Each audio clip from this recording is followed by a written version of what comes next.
towel, which is perfect. I always tell them what happens if you use a knife to cut the chicken. Oh God! You know, will you give me a chance, please? Okay, the lettuce. The lettuce. What happens if you use a knife? Go ahead. Who's in charge here? Go ahead. Good question. Go ahead. Bob's the expert. When you use a knife on lettuce, a metal knife on lettuce, that's what starts turning it brown. That's what starts oxidizing it. So whenever possible, always use your hands to pull it, tear it. But if you are using, they make special plastic knives too that you can use for actually chopping lettuce that will keep it from oxidizing. But generally, that's what starts the oxidation process or speeds it up. So even if you wiped it off or doesn't matter. No, right? it's the metal. Didn't know that. Yeah. Neither did I. Yeah. And do you keep your peaches out or in the fridge? I keep them out. Yeah, but you know, I think they're okay to keep.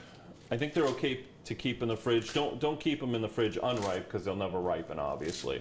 But I think like many things, once they've ripened, you can put them in the fridge to kind of stop that ripening process. Well, believe it or not, we're using a big bowl here with all sorts of summer fruits. Yeah. So we find ourselves with little fruit flies. Yeah, exactly. Here. Yeah. No matter how hard we try to keep the place clean. Yeah, they come back. They come back. Okay, so we've got our salad all ready to go, more or less. I'll even, you know, we'll really jump the gun here. Now, this is something you could do in advance. Set this in the fridge until we're ready for it. Actually, do you want to do that for me, Keith? You want to just pop that in the fridge? And then we're going to start working on. We're going to start working on our crust for our chicken. Then we're going to do. I found some cashews in the cupboard, and we're going to make a little crust, kind of a combination cashew breadcrumb crust. So it's not going to be full-blown cashews. Now, if you don't want to bust out the Cuisinart, I'll show you.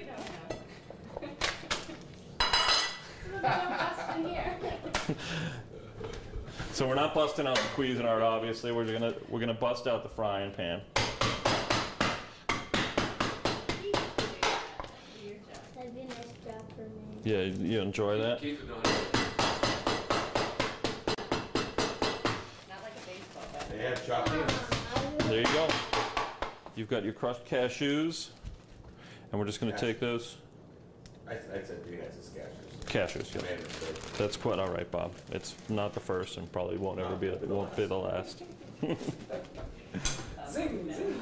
All the time. Where's the no garlic today? No garlic today. I'm sorry, Bob. I know you and. Yeah, I would thoroughly enjoy that. Yeah, I might have some in the car. Want to go get it? Please. Is there anything around your neck or anything, necklace? Okay. Now, when we talk about breading, we're gonna three little stations. We've got flour, we've got egg, and we've got our actual nut. Oh, okay. I gotta go back. Can I have one more egg, just so I can show? Because I always at cooking class I always talk about cracking eggs and. You worried me that it was bad. No. So when I demonstrate some things at cooking class, I always show people how to separate eggs, and when I separate an egg, I crack it into my hand, and I let the whites will drip through, and the yolk will stay in your hand. What I forget is that not everybody can crack an egg with one hand, which makes it very difficult. So I will try and attempt to show you how to crack an egg with one hand. It takes now. I've been cooking brunch since I was 16 years old, so I've cracked a few thousand. Probably more tens of thousands. So I've done it many a time.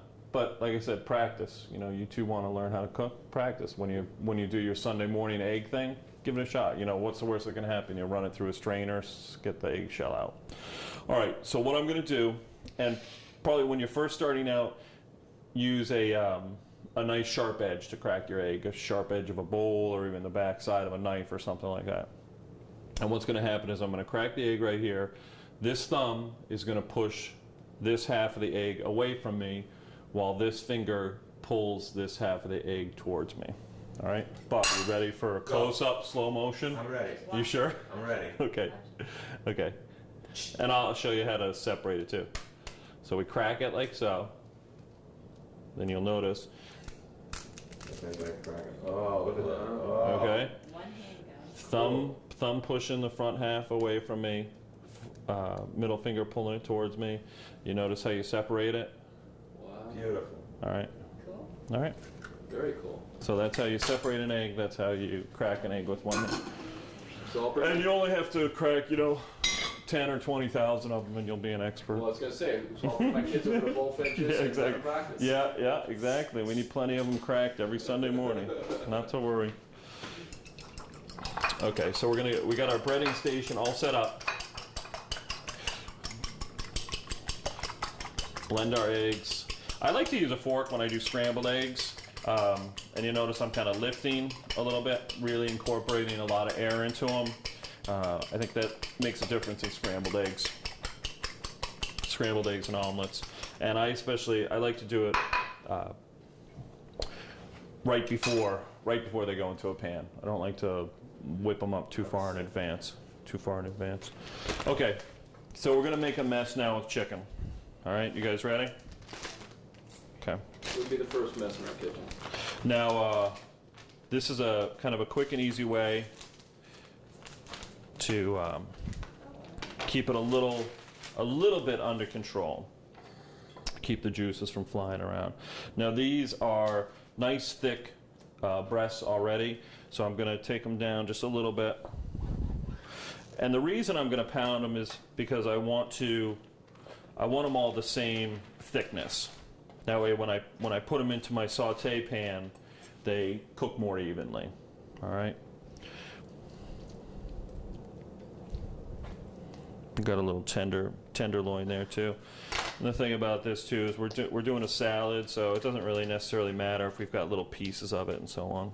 Okay. So we've got that set up. I'm going to dip my hands in a little sanitizing solution before I pick up my handy dandy mallet. All right. The plate. Slip it. Hit the plate, and then the egg will come right back at your face. Bob, it's a good thing you're here. I don't know what I'd do without you. And just kind I of would have done stuff like that.